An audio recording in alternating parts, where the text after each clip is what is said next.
Tayo ay magbalik-tanaw sa mga huling sandali ng buhay ng pambansang bayani upang mabigyan linaw ang usaping retraksyon. Sa huling araw ni Rizal ay nagpunta si Father Vicente Balaguer ng umaga at bumalik ng hapon upang kumbinsihin muli si Rizal na sumulat ng isang retraksyon para bawiin ang naisulat laban sa simbahang Katoliko.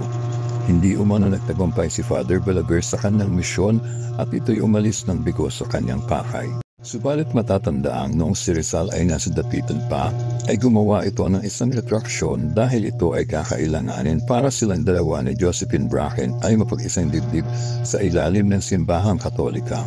Ngunit ang nasabing retraksyon ay hindi pinirmahan ni Rizal dahil kanyang napagtanto na hindi dapat ginawa ang nasabing pagbawi at ito'y magdudulot ng kapahamakan sa kanyang pagkatao. Marahil ang pagpapakasal ni Jose Rizal kay Josephine Bracken ay pinagtatalunan magpahanggang ngayon. Dahil kung totoong sila'y nagpakasal, ang ibig sabihin nito ay lumugda ng isang retraksyon si Rizal at kung hindi naman, ang ibig sabihin na hindi nagbalik loob sa simbahan ng ating pambansang bayani. Anuman ang maging kahihinatnan ng mga debating ito ukol sa usaping retraksyon ni Rizal ay hindi na mahalaga kung ang kabayanihan ni Rizal ang pag-uusapan.